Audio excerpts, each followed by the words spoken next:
Dissolution का last topic है हमारा बैंक अकाउंट या फिर कैश अकाउंट बनाना। हमने रियलाइजेशन अकाउंट बनाया सबसे पहले और वहाँ पर प्रॉफिट लॉस का कैलकुलेशन किया और जो भी प्रॉफिट या लॉस आया उसको पार्टनर्स में उनके रेशो में डिस्ट्रीब्यूट कर दिया। उसके बाद हमने पार्टनर्स का कैपिटल अकाउंट बनाया। वहाँ पर हमने कैलकुलेट करा कि किसी का एक्सेस बैलेंस था तो फिर उसको वो एक्सेस अमाउंट पे कर दिया, और अगर किसी का शॉर्ट अमाउंट रह गया तो वो शॉर्ट अमाउंट हमने उस पार्टनर से मंगवा लिया। उसके बाद हमने किसी पार्टनर ने अगर लोन दिया है तो हमने उसका लोन अकाउंट बनाया और फिर लोन का पेमेंट कर दिया। अब हमें बनाना है बैंक अकाउंट या फिर कैश अकाउंट। तो इस प्रकार का स्ट्रक्चर ड्रॉ करना होगा। पर्टिकुलर्स अमाउंट ये कॉलम्स बनाने होंगे। अब एडमिशन में हम रिवैल्यूएशन अकाउंट बनाने के बाद पार्टनर्स कैपिटल अकाउंट बनाते हैं। उसके बाद बैलेंस शीट बनाई जाती है। तो बैलेंस शीट में लाइबिलिटीज़ का टोटल, असेट्स का टोटल इक्वल आता है। अब यहाँ पर डिसोल्यूशन में बैलेंस शीट नहीं बनाते हम लोग, कैश या बैंक अकाउंट बनाते हैं और इसमें लेफ्ट हैंड साइड का टोटल राइट हैंड साइड के टोटल के बराबर आता है। यानी कि ये जो कैश अकाउंट बैंक अकाउंट हम बनाएंगे ये बैलेंस शीट का ही काम करता है। इसमें दो साइड्स होती हैं, एक लेफ्ट हैंड साइड और दूसरा right hand side. Left hand side को डेबिट साइड कहा जाता है और जो राइट हैंड साइड होती है वो हमारी क्रेडिट साइड होती है। जो भी कैश आएगा है ना, अमाउंट रिसीव होगा, वो हमें यहाँ शो करना है लेफ्ट हैंड साइड पर यानी कि डेबिट साइड पर, तो ये पॉजिटिव साइड होती है। जो भी अमाउंट जाएगा यानी कि कैश जाएगा तो उसे हमें राइट हैंड साइड पर नोट करना है यानी कि क्रेडिट साइड पर नोट करना है, तो ये नेगेटिव साइड हो जाएगी। तो इस तरह से डेबिट साइड पर 2 लिख करके हमें रिकॉर्ड करना है और क्रेडिट साइड पर हमें बाय लिख करके रिकॉर्ड करना है।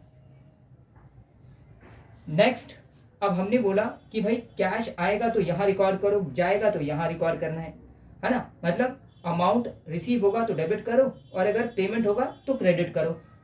तो हम कहाँ से ये अमाउंट देखेंगे, हमें रेफरेंस कहाँ से लेना होगा, कहाँ से हम इनको रिकॉर्ड करेंगे। तो हमारे पास रेफरेंस है। क्या रेफरेंस है? सबसे पहले बैलेंस शीट, यानी कि क्वेश्चन जो होगा हमारे पास, क्वेश्चन दिया होगा उसी में ही बैलेंस शीट आपके पास होगी। असेट साइड पर जाएंगे, बैंक या फिर कैश का बैलेंस आपको मिल जाएगा यहाँ से, पहला। दूसरा, हमारे पास रियलाइजेशन अकाउंट है। हमने रियलाइजेशन अकाउंट बनाया था तो यहाँ पर हमने जितनी भी असेट्स थी उनको बेचा था और अमाउंट रिसीव किया था।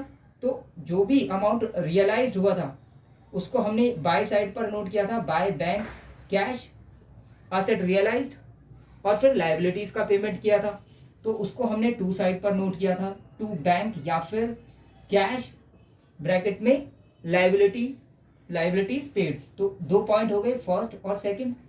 थर्ड पॉइंट था कि अगर कोई अनरिकॉर्डेड असेट्स, अगर कोई अनरिकॉर्डेड असेट है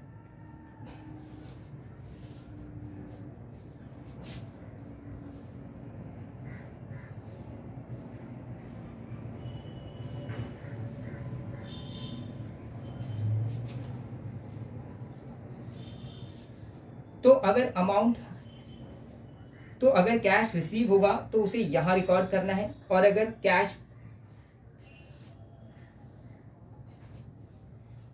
कैश आएगा तो यहां रिकॉर्ड करना है और कैश जाएगा तो उसे यहां रिकॉर्ड करना है ना। अगर अमाउंट रिसीव होगा तो डेबिट करो और अगर पेमेंट है तो उसे क्रेडिट करना है। अब हमने बोला कि अमाउंट आएगा तो रिकॉर्ड करो और जाएगा तो रिकॉर्ड करो, लेकिन हमें ये कैसे पता चलेगा कि कितना अमाउंट आया और कितना गया, है ना। वो रेफरेंस कहाँ से हम लेंगे? तो हमने बोला हमारे पास रेफरेंस है। पहला तो बैलेंस शीट है जो क्वेश्चन में हमें दी होगी। तो बैलेंस शीट में असेट साइड पर जाओगे, यहाँ पर बैंक या फिर कैश का बैलेंस आपको मिल जाएगा। पहला तो ये हो गया। दूसरा, हमने रियलाइजेशन अकाउंट बनाना सीखा था तो हमने रियलाइजेशन अकाउंट बनाया था। वहाँ पर हमने क्या किया था, हमने बोला था सारी असेट्स को बेचा जाएगा और जो अमाउंट रिसीव होगा उसको रिकॉर्ड करना है। तो हमने बाय साइड पर रिकॉर्ड किया था बैंक या फिर कैश, वो अमाउंट लिखा, असेट रियलाइज्ड, पहला पॉइंट ये हो गया। दूसरा, फिर लाइबिलिटीज का पेमेंट किया था तो हमने टू साइड पर लिखा बैंक या फिर कैश और वो अमाउंट, ये हो जाएगा पॉइंट नंबर 2 की लाइबिलिटीज का पेमेंट हो गया। थर्ड पॉइंट ये था कि अगर कोई एक असेट ऐसी रह गई जिसका रिकॉर्ड ही नहीं था, तो अनरिकॉर्डेड असेट अब उसको बेचा जाएगा और जो अमाउंट रिसीव होगा उसको रिकॉर्ड करना है। तो बैंक या फिर कैश लिखो और वो अमाउंट, अनरिकॉर्डेड असेट सोल्ड। उसके बाद अनरिकॉर्डेड लाइबिलिटी हो सकती है, फिर उसका पेमेंट करना होगा। तो टू साइड पर हमने बैंक या फिर कैश लिख करके लाइबिलिटी का पेमेंट कर दिया, पॉइंट नंबर 4, अनरिकॉर्डेड लाइबिलिटी। उसके बाद हमने बोला रियलाइजेशन एक्सपेंसेस, उसका भी पेमेंट करना होगा। तो टू बैंक या फिर कैश लिखो और ये 5th पॉइंट हो जाएगा रियलाइजेशन एक्सपेंसेस पेड। ये 5 पॉइंट्स हो गए जिससे हमें पता चल गया कैश आया और कैश गया। ठीक है, नेक्स्ट हमने पार्टनर्स का कैपिटल अकाउंट बनाया। पार्टनर्स के कैपिटल अकाउंट बनाने पर हमने क्या कैलकुलेट किया था, हमने देखा कि किसी का तो एक्सेस अमाउंट आया था, एक्सेस बैलेंस था, तो हमने उतना अमाउंट उसको पे कर दिया था। टू साइड पर बैंक कैश लिख करके अमाउंट पे कर दिया, एक्सेस अमाउंट। और अगर किसी का शॉर्ट अमाउंट आया था तो उससे वो अमाउंट मंगवा लिया था, तो हमने बाय बैंक या कैश लिख करके वो अमाउंट लिखा और उतना अमाउंट हमने मंगवा लिया था। तो यहाँ पर कैश गया और आया ये रिकॉर्ड किया था हमने, जाना आना। उसके बाद पार्टनर का लोन अकाउंट, किसी पार्टनर ने लोन दिया था तो उसके लोन का अकाउंट हमने बनाया था और फिर उसका पेमेंट किया। तो टू साइड पर बैंक कैश लिख करके वो पेमेंट कर दिया हमने। तो यहाँ भी हमें मिल जाएगा कि कितना अमाउंट पे किया। तो ये रेफरेंस थे जहाँ से हमें पता चलेगा कैश गया और कैश आया। तो चलो 1 बाय 1 यहाँ पर ट्रांसफर करेंगे। सबसे पहले to balance BD, opening balance जो कि हमें बैलेंस शीट में मिलेगा असेट साइड पर, तो यहाँ से अमाउंट ट्रांसफर कर लेंगे ओपनिंग बैलेंस। उसके बाद नेक्स्ट टू रियलाइजेशन अकाउंट, हमने रेफरेंस लिया और असेट रियलाइज हुई थी, उनसे अमाउंट मिला, उसको हमने AR असेट रियलाइज्ड शॉर्ट में लिख रहे हैं, वो अमाउंट लिखा। उसके बाद अगेन हमने लाइबिलिटीज का पेमेंट किया, टू साइड पर रिकॉर्ड किया था, तो रेफरेंस क्या हो जाएगा रियलाइजेशन अकाउंट, उसके बाद लाइबिलिटीज पेड और वो अमाउंट लिखना है। उसके बाद थर्ड पॉइंट क्या था, अनरिकॉर्डेड एसेट को सेल कर दिया था और जो अमाउंट मिला उसको रिसीव किया। तो रियलाइजेशन अकाउंट तो रेफरेंस हो गया, ब्रैकेट में अनरिकॉर्डेड एसेट सोल्ड और वो अमाउंट लिखो। उसके बाद फोर्थ पॉइंट क्या था, फोर्थ पॉइंट था अनरिकॉर्डेड लाइबिलिटी पे कर दी, reference realisation account unrecorded liability paid amount.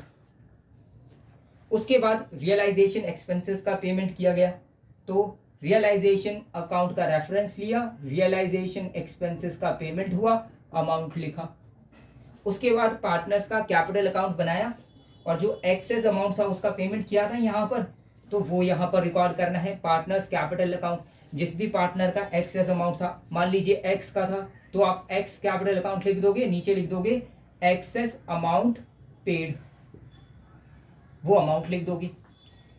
इस तरह से अगर किसी का शॉर्ट अमाउंट रहा था तो उसको हमने यहाँ पर रिकॉर्ड किया था, तो यहाँ पर लिखोगे पार्टनर्स कैपिटल अकाउंट, ब्रैकेट में लिख दोगे शॉर्ट अमाउंट था तो उसको उससे मंगवाया गया था, तो अमाउंट ब्रॉट लिख दोगे आप और उसका नाम लिख दोगे, मान लीजिए वाई था वो, तो वाई कैपिटल अकाउंट और नीचे लिख दोगे अमाउंट ब्रॉट, जितना भी अमाउंट मंगवाया गया वो लिख देंगे।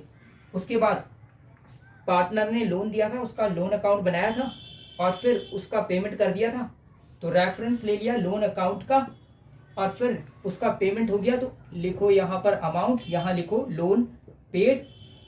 मान लो वो एक्स का लोन था, तो यहाँ पर लिख दो x loan account amount loan paid.